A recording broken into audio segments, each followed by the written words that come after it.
Okay, so I'm Loretta Graceffo. I am a senior at St. Peter's and a communication major.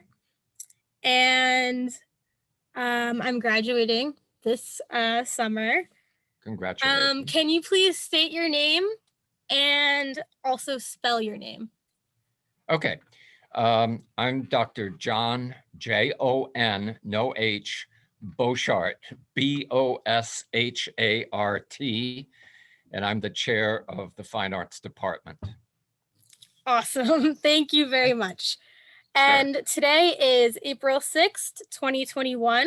And we're here today to commemorate St. Peter's 150th anniversary by interviewing alumni and members of the St. Peter's community about its impact and our history. Good. So, welcome. I'm so Good. glad I have the opportunity to speak with you. Well, Can you start by just telling me a little bit about your childhood?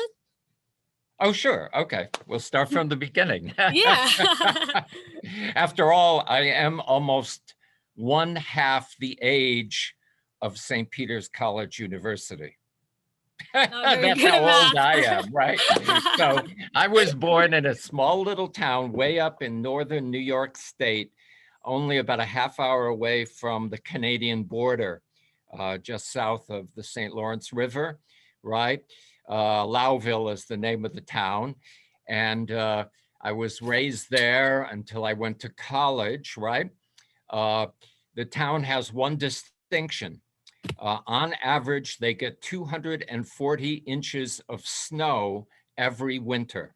So Wow. I was raised with a lot of snow. So I'm not a That's fan of crazy. snow. I've had enough of it for a lifetime, right? And then, I wanted to become a priest, a Catholic priest. And so I entered the seminary college, right? 4 years. Those were in the days before Vatican II. Wow. So life in the seminary was very strict. We were I still can obeying imagine. some of those rules made up by Saint Benedict about 500 AD, right? We had grand silence and you couldn't go off the grounds except for a couple hours. Anyway, so so I went there through there, and of course, I was a very good student, of course, right? So I I would got really imagine. good grades, right? So when it came time for me to graduate from the university, my undergraduate major was philosophy. Then it was time for my bishop to send me on for to study theology. And since I was a good student, my bishop decided I should study in the Vatican. So Wow. I went, and for 2 years, I took classes over in Rome, in Vatican City. And actually, I was studying at the Mother Jesuit University in Rome. You know, of course, we're a Wow. Jesuit university. And this is the university, it's now called the Gregorian University, that was founded by St. Ignatius himself back in 1550. Oh my goodness. I don't get. What an Stop, introduction to the Jesuits. stop me if I'm going into too much detail. My, No. my first year there, all of the classes were taught in Latin. Yes. Thank God they published the class notes in English. Oh my goodness. But by the second year, the classes were taught in Italian. And of course, I have quite a background in different languages. So, I understand, I know Italian and French and some German and of course some Latin anyway. So then it was about the end of my second year there that I decided, I'm not going to go through with this. I'm not going to go for ordination as a priest after all, right? Mhm. I sometimes say my bishop made the mistake by sending me to Rome, to Italy, and surrounding me with all of the art. Ah. Right? I got converted into becoming a student of art. You So found your true calling.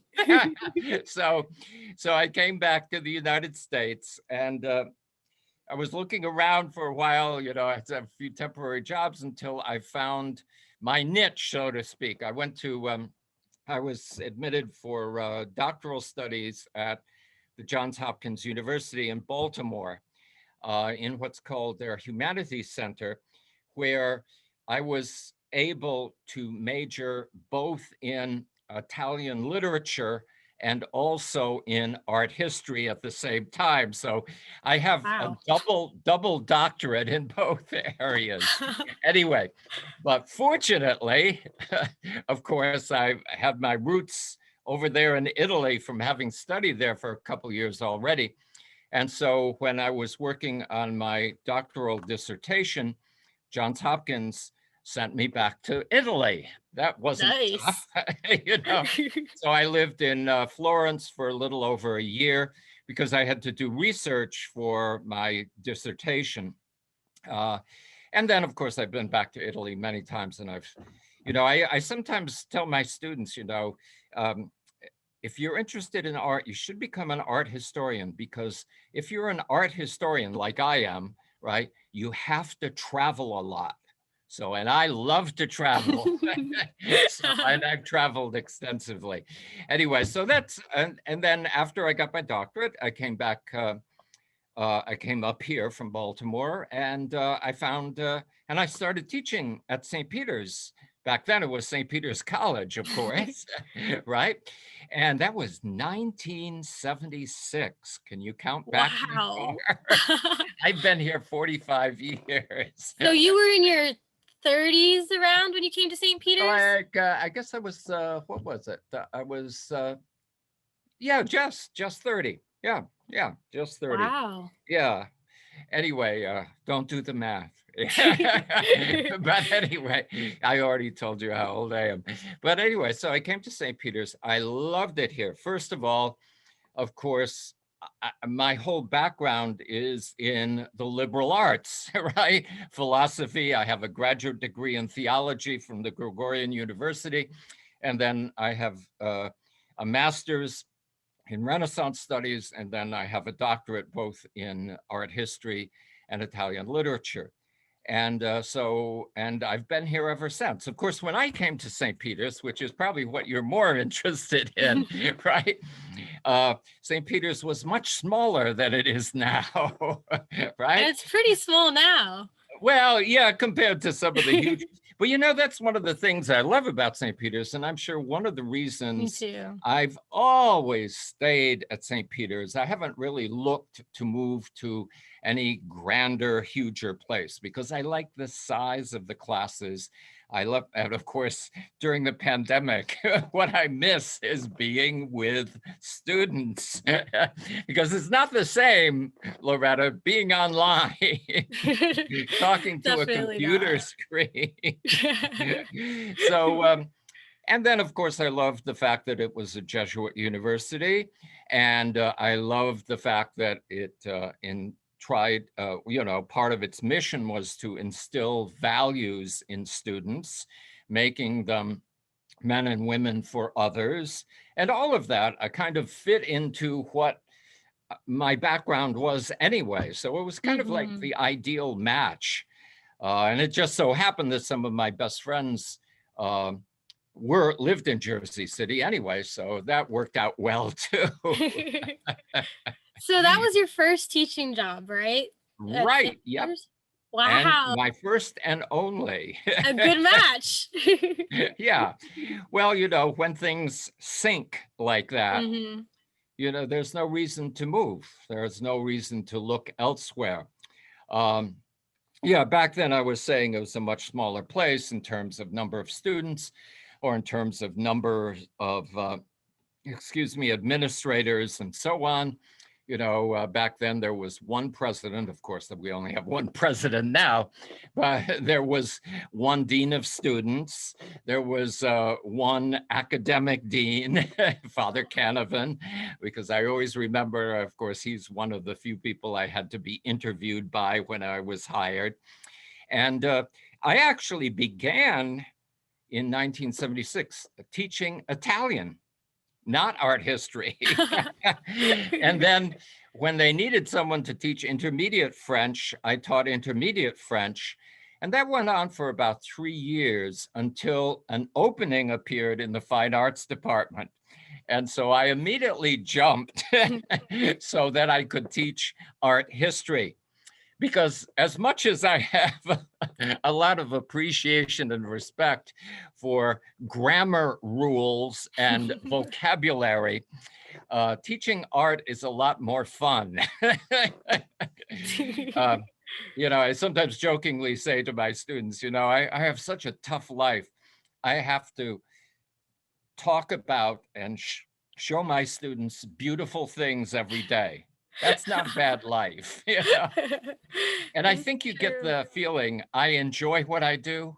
Absolutely. I was in your class. I remember I was so right. The passion definitely showed through. Yeah, I get excited about art. It's exciting. I think you because get art is just basic human expressions. To be human is to have a feeling for art. Now, I'm not an artist myself, as you know from I'm an art historian, but it's just part of the humanities. It's an integral part of the liberal arts. And incidentally, the Jesuits themselves, even from their founding back in the middle of the 16th century, many of the early Jesuits were also artists, right? You should go, well, of course, maybe you know that I also, I'm one of the professors who began these short-term travel abroad programs. When did those start? Oh, about 17 years ago. Oh, right. So pretty recent. Yeah. In the long scheme they're not that, but I was among the very first to start that. I started it by because I'm also very interested in Asian things, because I'm also with with Professor DeStefano, I'm also a co-director of the Asian Studies program. And many hats.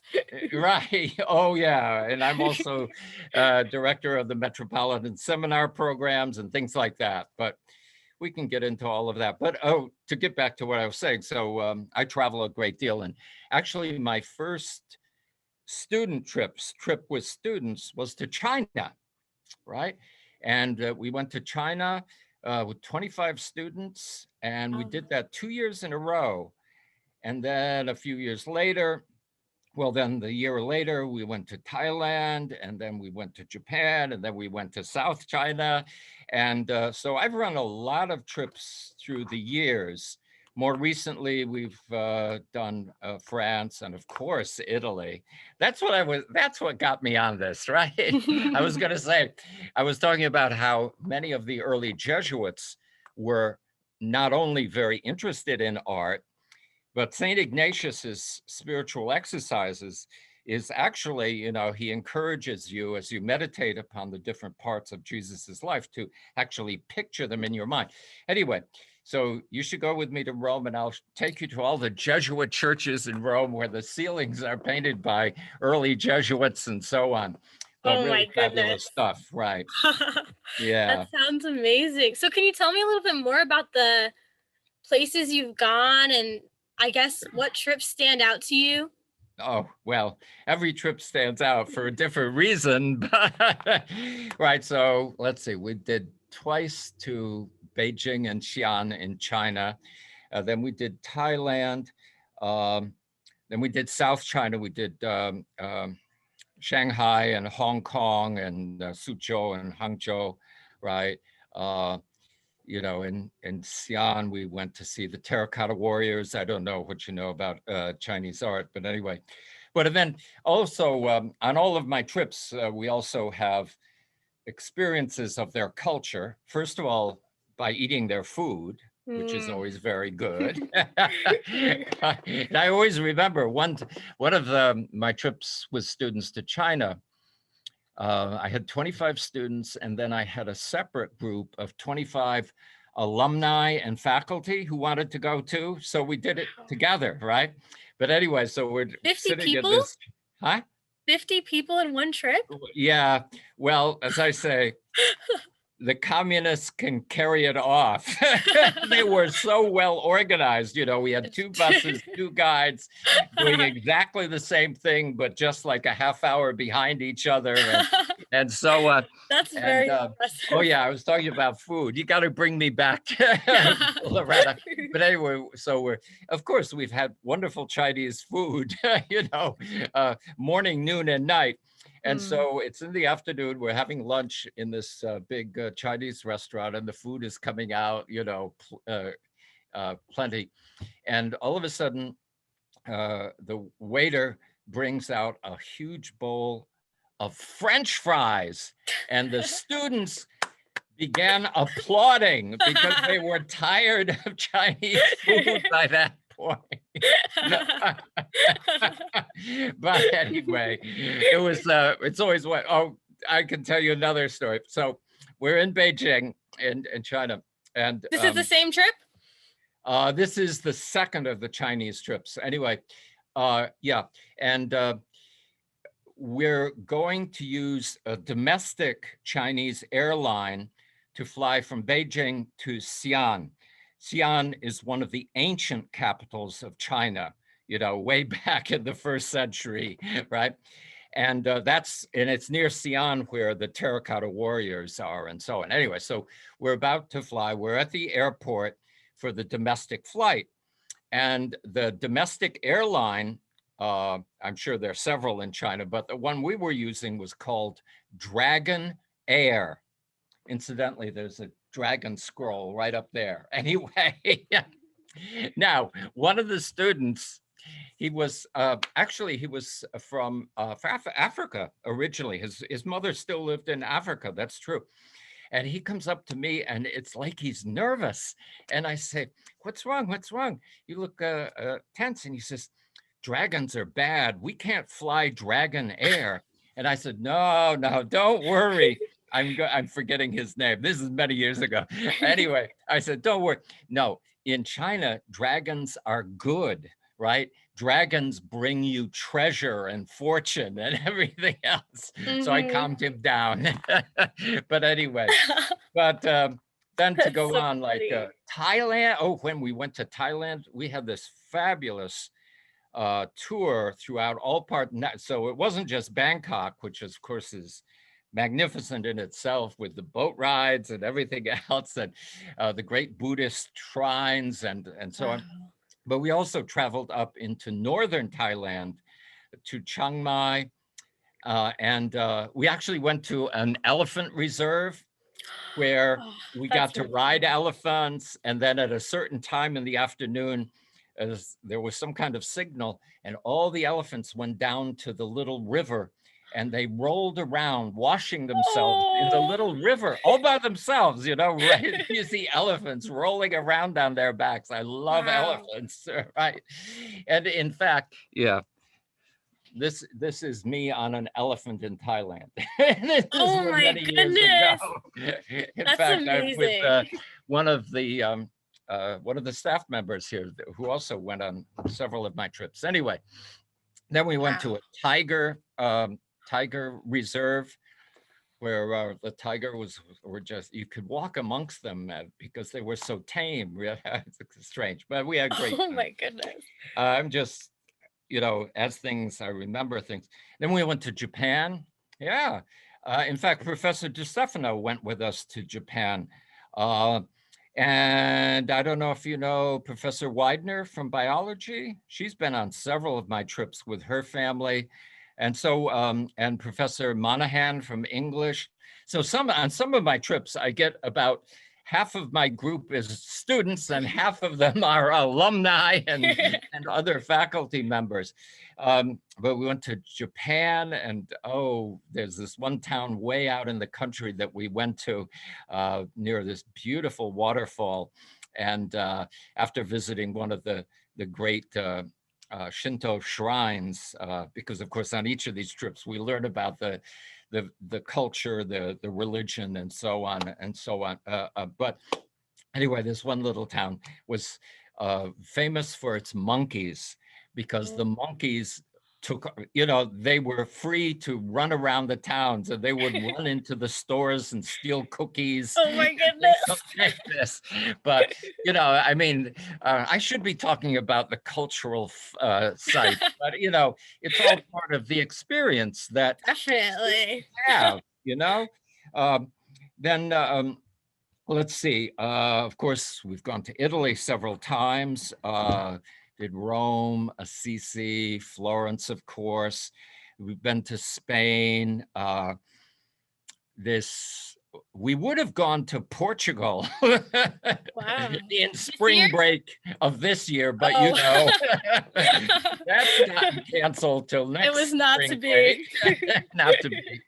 In a couple years, I'm going to bring students to Egypt, right? That's Wow. in 2023, in spring break 2023. And that even involves a cruise down the Nile River and things like, anyway, Oh my exciting stuff. goodness. What an In adventure. fact, we were going to go to Egypt in 2011 in spring break. And you know what they call the Arab Spring? Broke I out. don't know what it is. Right, that's when all of the, you know, rebellion broke out in Egypt. So we had to Oh. quickly cancel that. And we Oh went to my Turkey goodness. instead, which was wonderful too. Uh, and let's see, Spain, then, oh yeah, more recently, we've done just southern Italy, uh, down to Calabria and Oh Sicily. wow. I Ah, don't know, that's what's amazing. your Gracefo, what's your Sicilian. ethnic background? I'm Sicilian. That's I would Sicilian, right? I'm very jealous. I would love to go there. Oh yeah, you have to. I mean, it's such a fabulous place. I mean, with Mm. such, I mean, incredible art too. The Oh, mosaics in wow. Monreale and Palermo and Cefalù, and oh yeah, that was Oh my wonderful. But goodness. of course, the food's great too. Oh, of course. Of course, right? Let's see. And the year after that, we went to Greece. Yeah, we did Athens, of course, but then we went to the great Delphic site, Delphi, where the oracle speaks. And we went to Olympia, where the Olympic Games began. And then we went up to Meteora, where the monasteries, the Greek Orthodox monasteries, are built way up on the top of these rocky mountains, and it's difficult to get up there, but we made it. And we visited, and yeah, just last year we got back from the Netherlands and Belgium. Wow. So a lot of places, and I know I'm not hitting them all. Then personally, I travel a lot too. Hmm. Like one of the highlights personally for me, because I also teach a course in Buddhist art, and also I teach a course in Hindu art, right? And so, but I had never been to India. Shame on me. So I went to India. Of course, I got my vaccinations. Well, that was a different kind of Yeah. vaccination than we need now, but, you know, but that was one of the high points in my memory, going to India, Mm. because it's so different. It's something that it's a place I'd wanted to go for so long, and I finally accomplished that. It was only about 4 or 5 years ago, That's but amazing. yeah. So that's So, good. So yeah, you have to be around. You have to come. But even though you're graduate, what are you going to be doing yourself after um, graduation? hopefully journalism of some kind. Yeah. So maybe hopefully some traveling too. Yeah, yeah. And of course, you can come on our trips, even as an alumna, Ah, right? I mean, you know, you can come maybe with us we'll to Egypt, maybe. gallivant Right? around Egypt together. Yeah. And this, not this summer, because again, we're under all these restrictions, but next summer, in the summer, not in spring break, I'm running a trip to Israel, just for whoever wants to come. I'll advertise it to alumni mainly, and some students if they're interested. But that's that.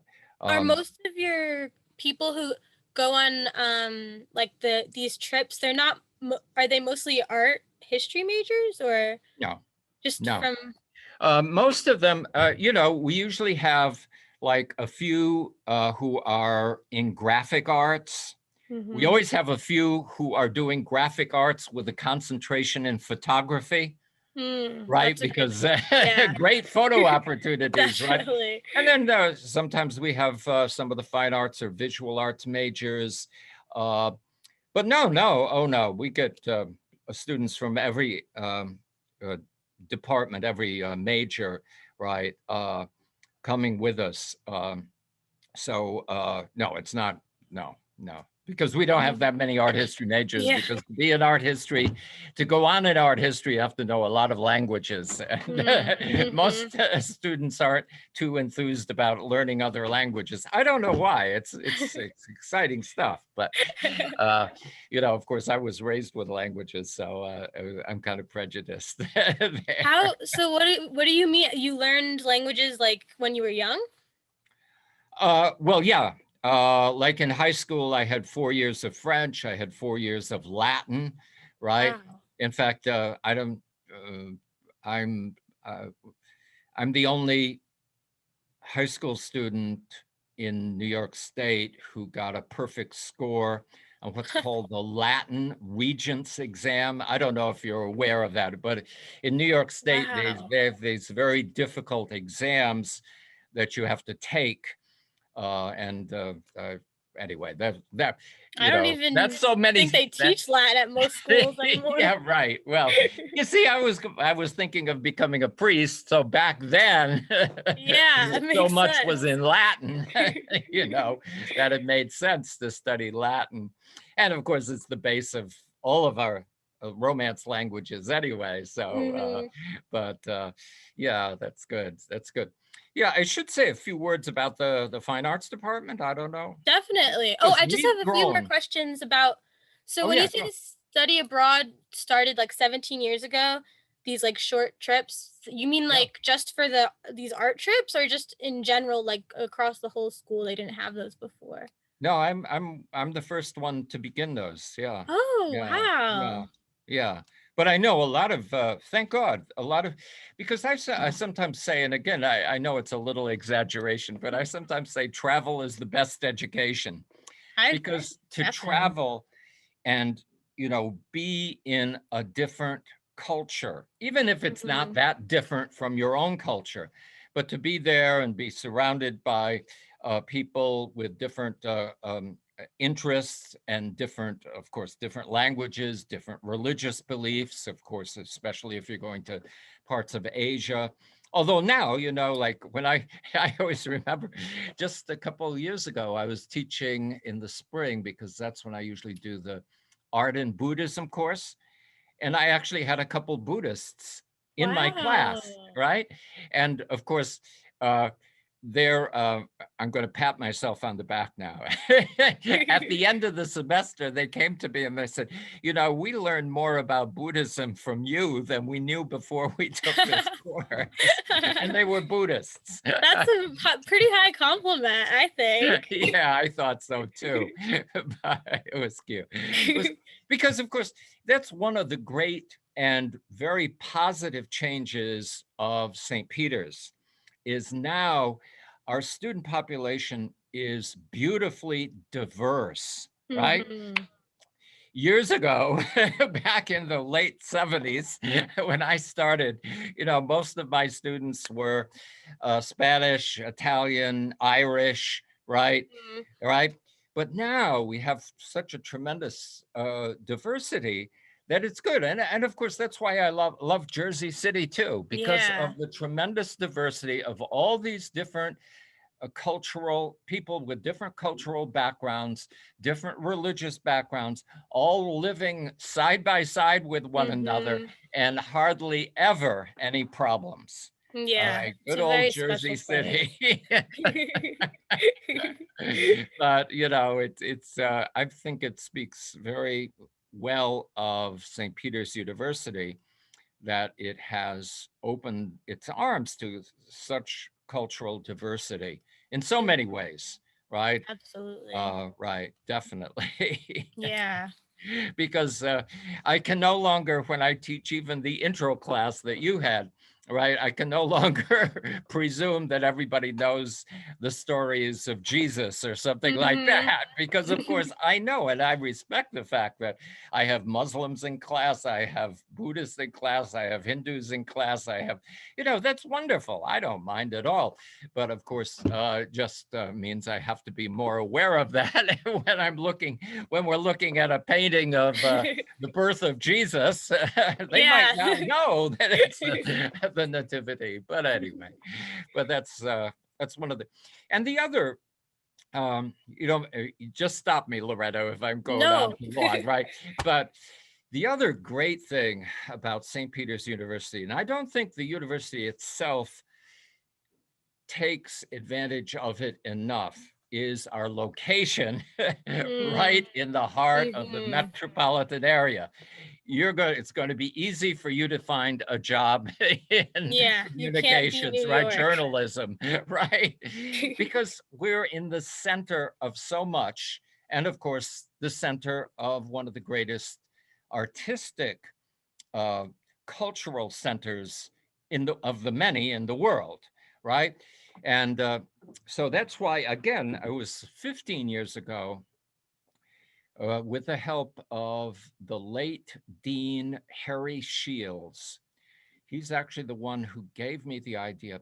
I started doing these courses where instead of sitting in a classroom, I actually travel with students, and using public transportation, yay, we go to various art museums in the city, Oh, right? that's Right. awesome. So then I became the director of what's called the Metropolitan Seminars. These are courses not only in art, but these are courses that take advantage of our location so near to so much going on in the Mm. arts. Like, Mhm. just give you a few examples. Like, I don't know if you know Professor Lure in the English department, but his specialty is film, movies, right? And so he runs one of these courses. I just manage setting the courses up and paying the fees, but he runs a course called Today's Film Scene, where he and his students on Saturday mornings, they go to very special movie theater in New York that's restricted only to this group. And Wow. they pre-release movies, and Wow. they sit there watching them with some of the actors in the movies and sometimes even the director, Oh, that's right? So so that gives you an exciting. idea. I mean, because I mean, like that, uh, like Professor Adler, who's in my department, the fine arts department. He's a musician, but he offers what is called live performance art. So that's a metropolitan seminar course. And every week, what they do is they go to different musical venues in the city, right? They'll go to Carnegie Hall for a concert. They'll go to an opera at the New York State Theater. They'll go to some musical event in Madison Square Garden, right? But it's all musical events, and that's the whole course, right? Like in my courses, I do one called Art in the City. I'm doing that in the fall, where every week we meet. Uh, Security shuttles us down to Journal Square. We take the path, we take the subways, and we go to, the Metropolitan Museum of Art, the Museum of Modern Art, the Guggenheim, the Whitney Museum of American Art, and so on. And I even run my Buddhist art and my Hindu art courses largely through going to temples and museums and meditation centers and things like that. And so it's once a week, but for a longer period of time. So they've become quite popular. We have another one like that in theater, New York Theater Live, where one of the English professors, they, of course, theater unfortunately now is Ugh, temporarily dead, theater, but public transport. unfortunately, but in that course, they would go to different theater they'd usually make one Broadway show, but then a couple off Broadway and a couple off Broadway theater productions. And so, it's great experience, and it's taking advantage, and they're getting their 3-credit courses, and they're getting credit for this live experience of those particular arts. Professor Widener in the biology department, she offers one too, always in the summer, because they do field trips. It's called Natural History of New Jersey. They go on field trips to the Great Swamp and other areas, cool. Like kind of outside of my field, but of course, right up her alley. So yeah, we have New York Theater. I'm kind of looking at the list to remind myself, because we have several live performance art, live musical art. Yeah, and the art and Hinduism, art and Buddhism courses are run that way too, through the Metropolitan Seminars. So yeah, I've kind of, it's developed over the years, first with a short-term study abroad courses during spring break usually. Although once I ran one to the United Arab Emirates, just after Christmas, right? Because Arab Emirates, it's hot year round there. Anyway, yeah. but anyway, I forgot about that one. Anyway, but yeah, so we've added that, and I've also developed those Metropolitan Seminar courses, taking advantage of our metropolitan location here, right? So what's been, oh, go ahead. No, go ahead. You go ahead. Oh, what's been like the most rewarding part about just traveling with students like abroad, even just here too? Like, oh, well, I think the most rewarding thing is to see that spark of recognition in a student's eyes, that all of a sudden they realize, that art is something very special. Because I don't want to teach a class here, but I mean, like, well, several minutes ago, I talked about how art is just part of human experience and so on. But a lot of people, even in the arts, they don't realize the power of art images, right?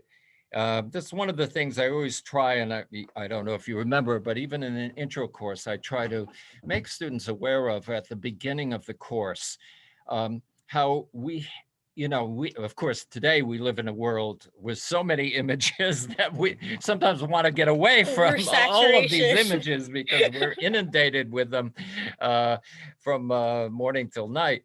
But, the power of images, how powerfully effective they are on us. Of course, and you going into journalism, you certainly know that, right? The power of images in magazines and journals and so on, right? And I think it's important for students to be more not wary, but aware of it, right? Because they can influence you almost subliminally sometimes, right? But now, of course, obviously, I'm a religious person, so I always have a few religious images around me, keeps me religious. But anyway, and the dragon over my shoulder makes sure that I always remember my Asian interest as well, right? But yeah, so I think that's because, I mean, I've even had students and now who've come to me after or as the introduction to, the core course, the introduction to the visual arts course is ending. And they'll say something like, I learned more history in this course than I did in my history courses. Don't let the history professors hear this. But anyway, because it's true, right? You remember, I mean, in the intro course, we study everything from the dawn of human development back in Paleolithic times, right up to the 20th, at least, sometimes even into the 21st century now. But I mean, it's a huge realm.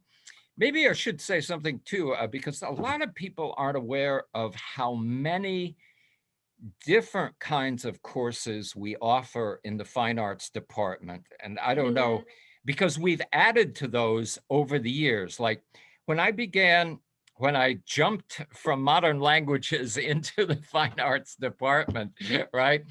Uh, what we offered was we offered majors in art history, of visual arts, because even back then we have, like we still have here in Rankin, we have studios, painting studios, drawing studios, sculpture studios, right?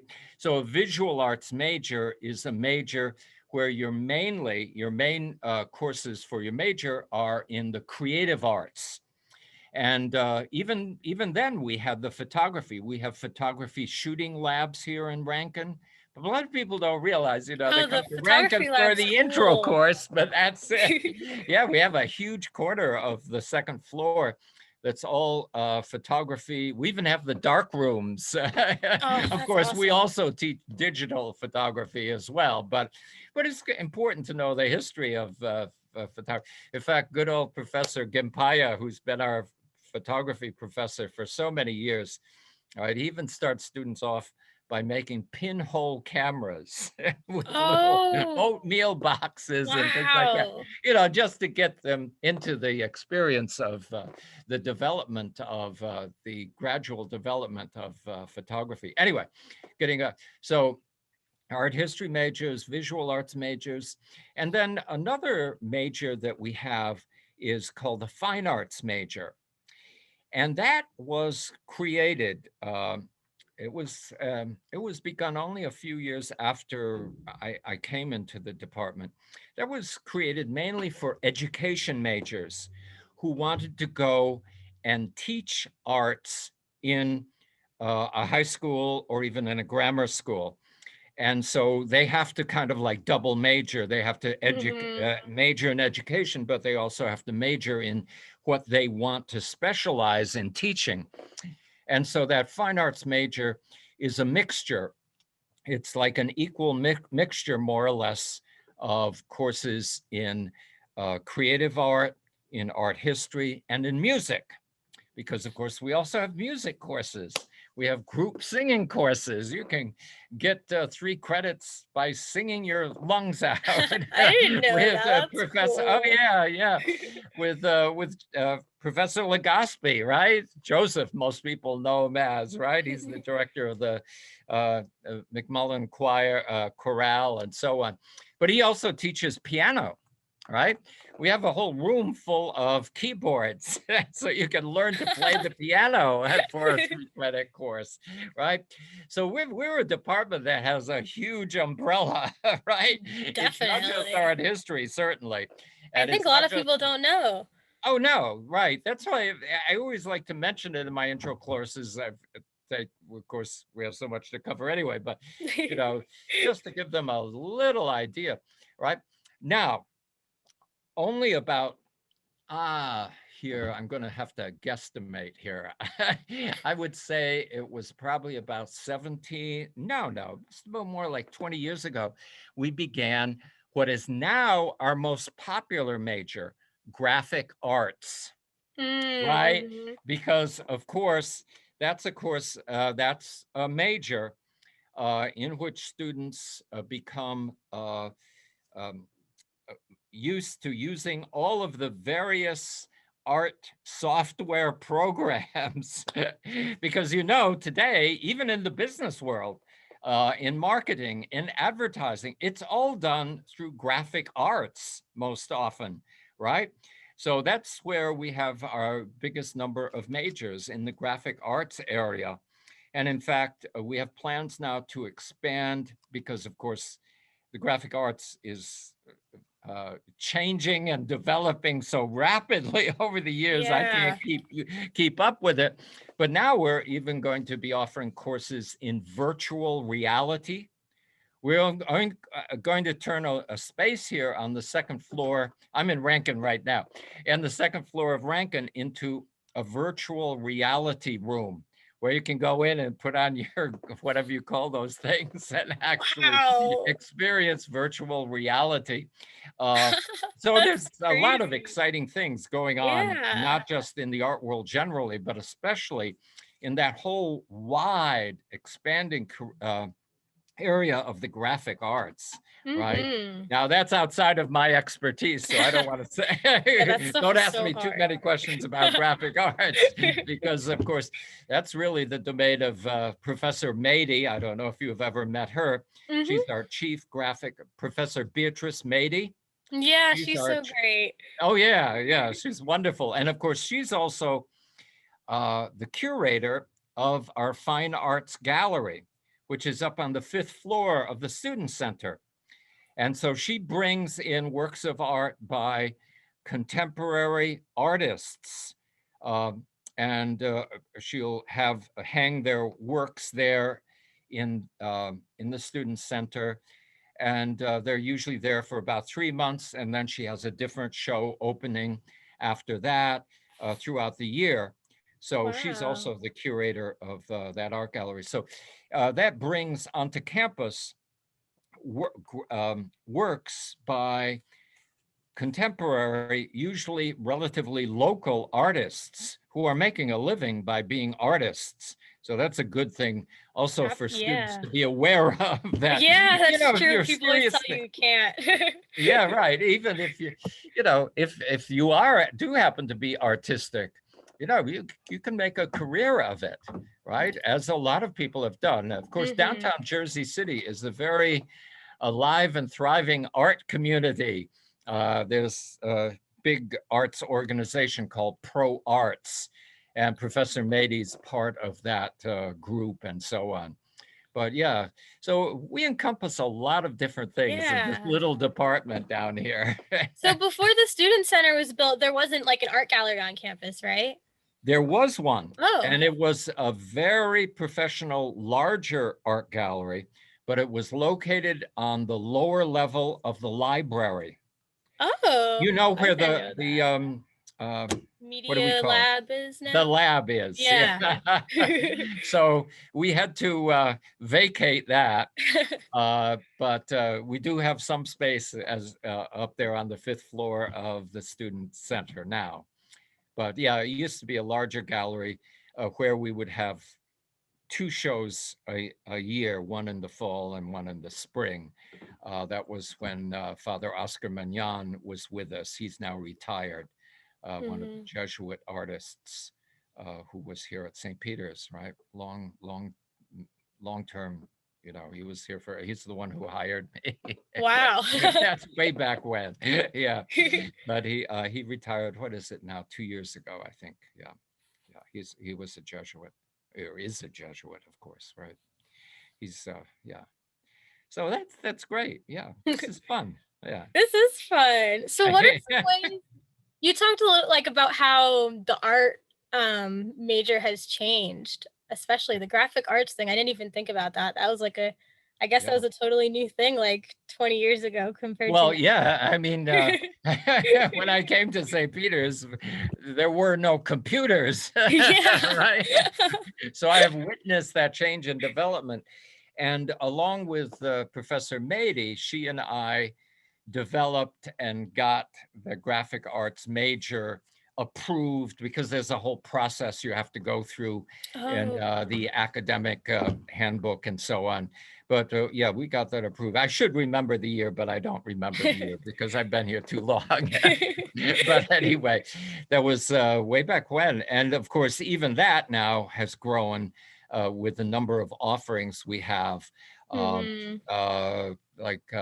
you know, we have courses in Photoshop, courses in mobile app design. So they Wow. could, and things like Yeah. this that I, you know, don't ask me. Could not But have anyway, foreseen in you 1976. know, because recently we've also added to our faculty Professor Janakis.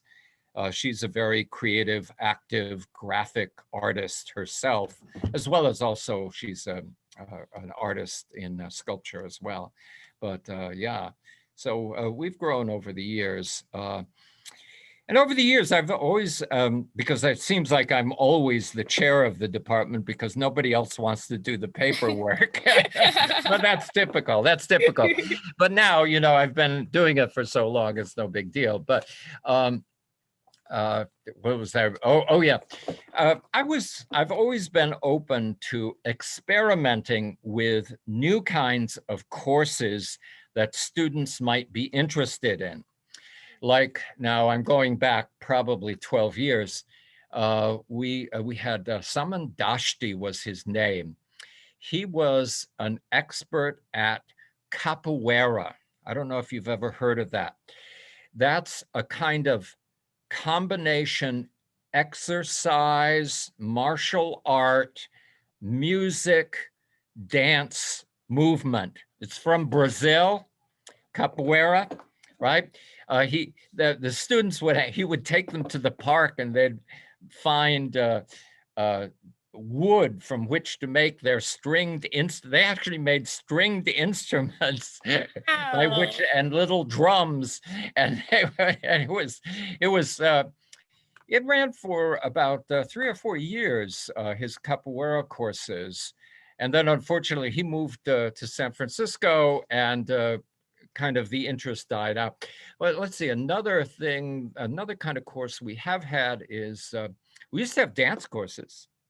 I didn't know that. Oh yeah, that kind of died out. I don't know. You know what it is too?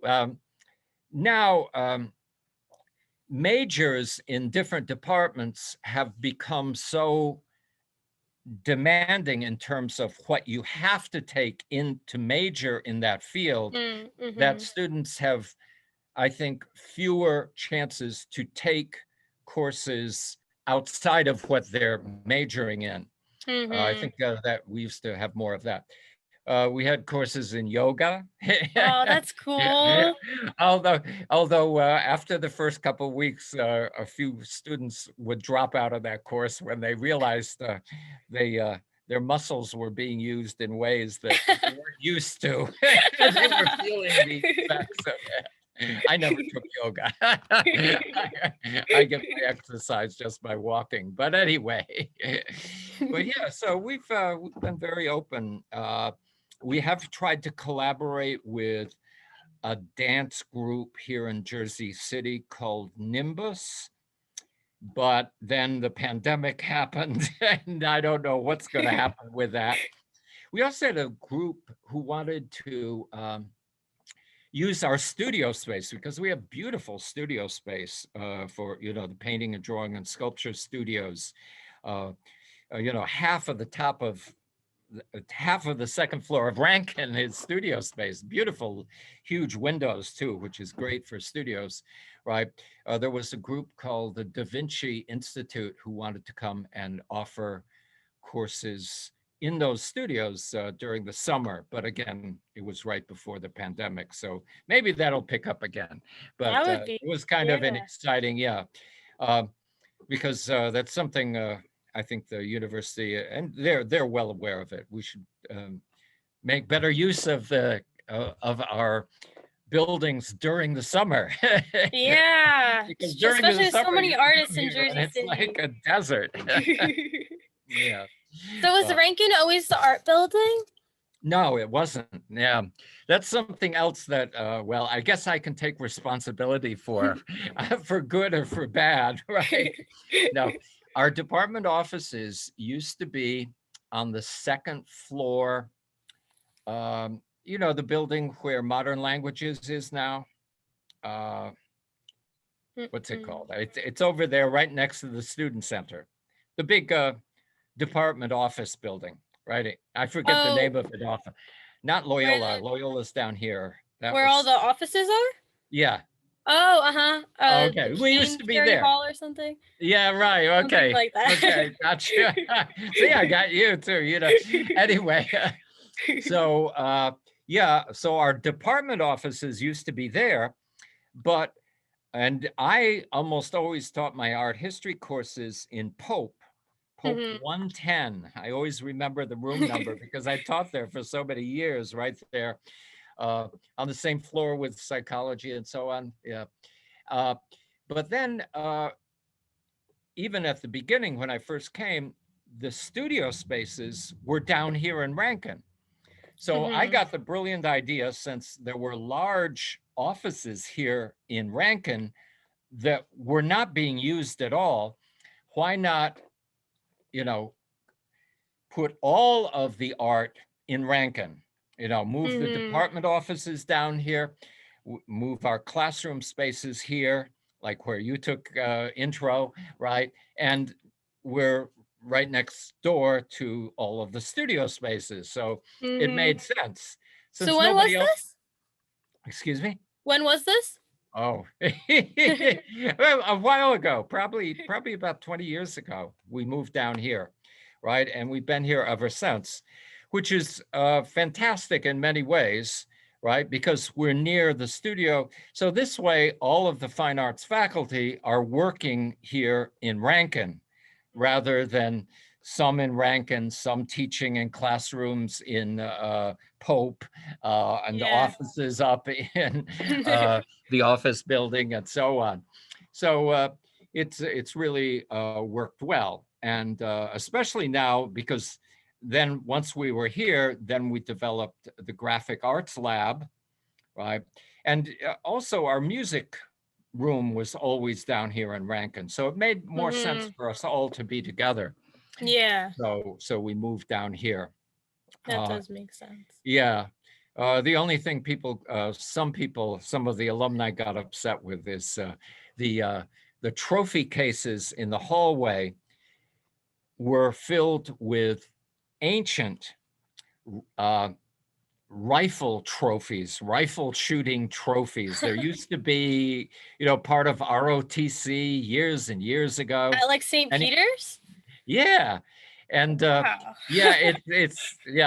Anyway, so we took all those old trophies out. Don't worry, we saved the names. They're in the university archives. If alumni are listening to this, don't get upset. We have the names, right? But we now use those trophy cases to display student works of art, right? So that makes sense. That's better, right? So students can see their products, whether they're photographs or paintings or graphic artworks. They're displayed in those trophy cases, and we have nice lighting in those cases and so on. So that's much better use than honoring past rifle trophies. So did they have ROTC how long ago was that? I don't know. That you'll have to ask somebody else, so that's like before we moved down here, but I don't know. It's part of St. Peter's history. I'm sure some will be able to tell you how long. It was here for a long time. Yeah. You see, Rankin is the sturdiest, strongest building on campus, because originally this building was a car dealership. So they actually had cars, the walls had to be thick enough so that, they could store cars up here on the second floor. And I don't know if you ever noticed, there's a garage door down on Montgomery, right? Right. That makes sense now. But because of that, the building is so sturdy, so strong, the walls. When they were putting in the internet cables, when we had to right, the workers drilling the holes through the walls used to, excuse me, but they cursed because the bits of their drills kept breaking because the walls were so thick and sturdy.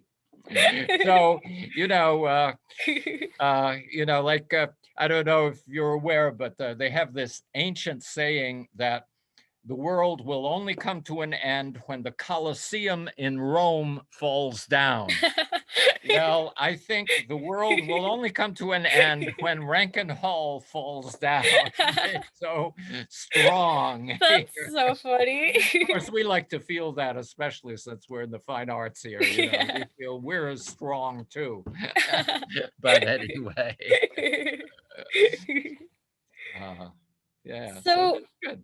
um, what are some, uh, I guess like since you've been at St. Peter's, like what are some, like larger, I guess, societal issues that have happened that Uh-huh. have affected the St. Peter's community? Well, wow. That's a big question.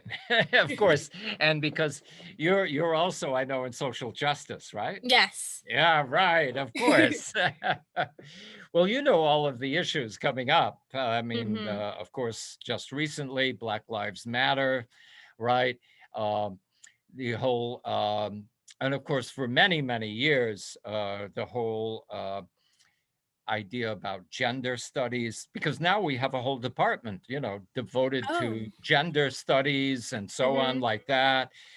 So the awareness of and acceptance of different sexual attitudes and that. It's another big, of course, issue that has affected us, but I think we've dealt with it very well.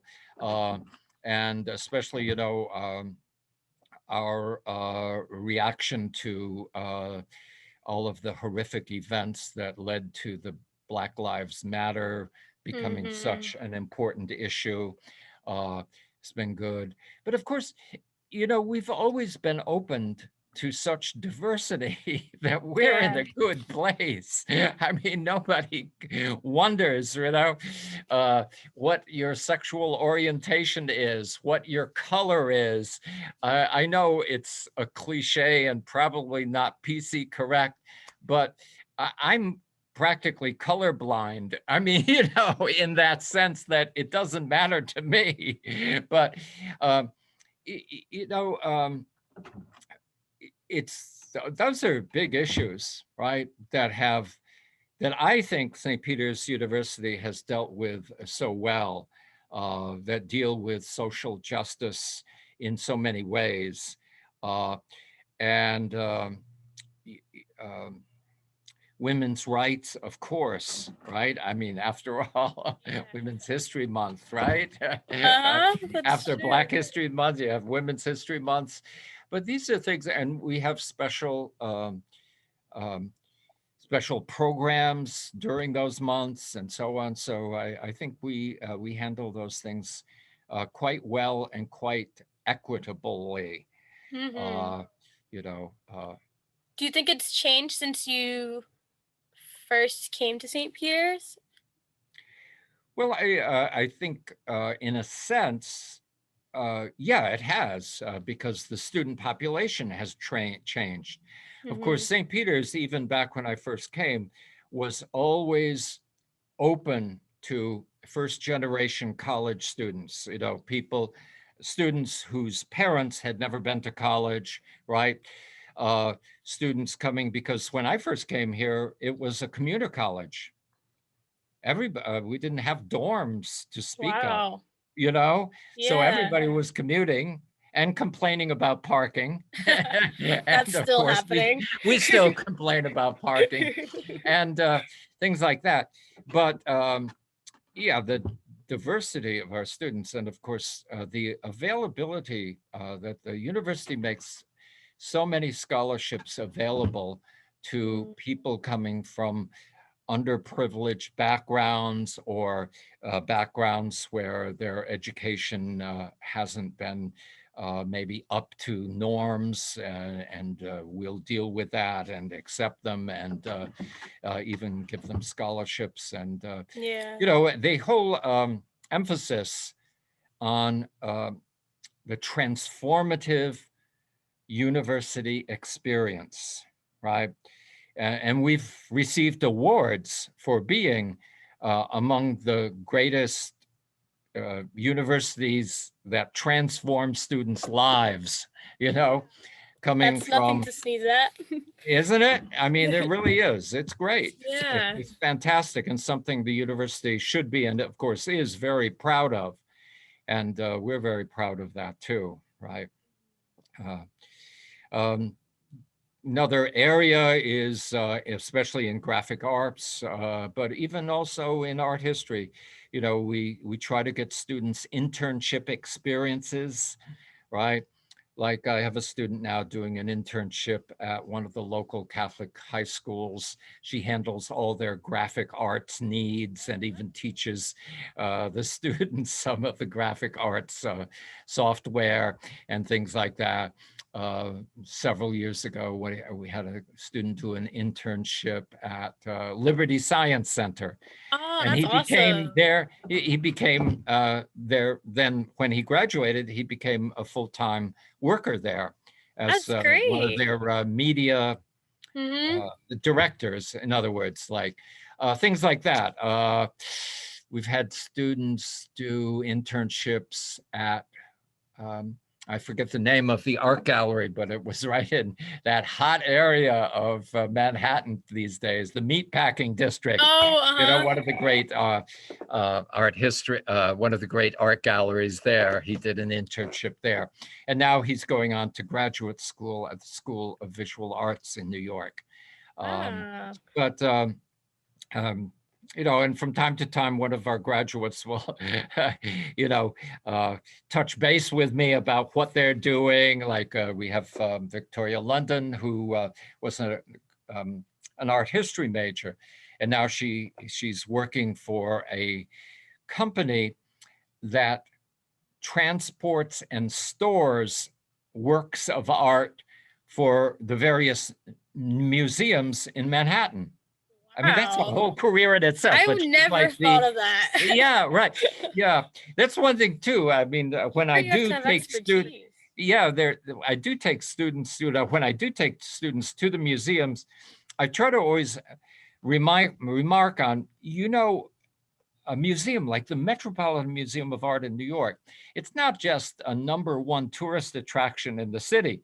It's also one of the biggest employers in the city of New York, because there's a curatorial department, there's a development department, there's, of course, a security department. We had a student, this is going back, Andrea. Anyway, she got a job and she worked in the development department at the Metropolitan Museum of Art in New York. So she contacted various donors and was sort of the interchange between the donor and the museum and things like that. Yeah, there's a lot of areas out there. Of course, there's the big auction houses. I Oh, sometimes take students to like Sotheby's or Christie's and get a little tour of the backstage, where a Van Gogh painting sells for $86 million and things that's like that. crazy. We're in an exciting area art-wise, Yeah, and in so many other definitely. ways, and journalistically too, of course. Mhm. Yeah, it was, well, she's now retired. Did you know Professor Shake? Yes. Yeah, yeah. Uh, because she did one of my Metropolitan Seminar courses back, I'm talking a few years ago. It was called New York Media Behind the Scenes. So she would take her students in that course. Of course, this is probably before you were a student, but Yeah. she would take I students missed it. for a tour of the New York Times, That's behind the awesome. scenes. They would go to different television like ABC Studios. They would get the tour of the backstage, the radio programs, the various things like that. That was an exciting course, but of course now she's retired, right? We do Anyway, have a great that's, location though. yeah, that's it. That's it. Yes, that's wonderful. Yeah. Um, So, so oh what? oh no, I was Oh, wondering. I mean, yeah, we've covered a lot of ground. I know. This is my last question. Okay. All Okay. right. Unless you have something else that you Oh want to yeah. talk Well, I could about. talk forever, but Yes, this is so much fun. So how has being a teacher of Jesuit education, and I know you also got a Jesuit education right. in Italy, which is amazing, Yeah. impacted your life? Oh, well, I mean, it's reinforced. You see, you know, I'm, I think I've admitted it earlier. I'm a religious person. I'm a Catholic, right? I was an altar boy in my little hometown, and of course, then I was studying to be a priest, and so on. So, of course, working in a Jesuit university now really reaffirms my own belief system, But at the same time, because of the Jesuit attitude, right, I can be open to all of these other systems of belief or lack of belief. I Yeah. remember a few semesters ago, a student was very proud of the fact that he was an atheist. I think when he said it, in class, and I said, "Oh, that's interesting." I mean, it Yeah. isn't going to make a big deal to me. I think he said it to shock me, but let me tell you, nothing shocks me. But that's part of the Jesuit attitude too. Is Mhm. you work with what there is, right? Yeah. And uh, and you instill values. And I especially like that phrase of uh, creating men and women for others. You know, Mm. so you're going to go out there in the world with a set of good values, no matter what your particular religious belief or lack of belief is. You have the basic human values, uh, and you're bringing them out there into the world for others, right? Yeah. I think that's the Absolutely. best we can do, right? Definitely. The most important thing about education, I think. Right. Yeah. Well, So is there anything else I didn't ask about that you think is important to include or talk about? let's see. No, I think I mentioned. I did jot down little notes because I wasn't sure what you'd be asking, right? But yeah, I think we've covered everything. We've covered the metropolitan seminars, the short-term study abroad, the diversity of our majors, uh, our various courses. Like, as you say, that most students aren't even aware we have a piano course, right? Yeah, Or I a learned a singing lot course. about the art department. Yeah. And that's why, uh, I try to encourage students, when it comes time, of course, people now are thinking of course, you're not, you're graduating, right? But people are thinking of registering for the fall. Take the time and just glance through the fine arts courses because you might be surprised. It might find something that fits with your major too. Another area that we're kind of not stressing, but we're hoping to make students more aware of is the interrelationship because we have so many business students, right? And graphic arts, Oh, how the various art programs are used in marketing and advertising, right? And so, and we've had some students majoring in management or marketing, but minoring in graphic arts, or the other way around, majoring in graphic arts and minoring in business, because it makes, even if you're going out and starting your own business, right? Boy, you got to know how to create your mobile app, right? yeah, You have to it's know how true. to create a graphic logo, right? Things like this. Uh-huh. So I think that's an area that we'll see expanding as well. Right. Definitely. Good. Yeah. Good. Uh, Thank you so much. I learned well, so thank much you, from talking Loretta. to you. This was This great. has been delightful. Yeah, it has been delightful. And I hope your other interviews are as interesting as this one. It'll be hard. I have a Oh, soft spot yeah. for art and travel, so I was excited when I saw that I got to interview you. Oh, well, thank you for saying that. Thank Okay, you so Loretta. much. Well, you're more than welcome. I'm happy to do this.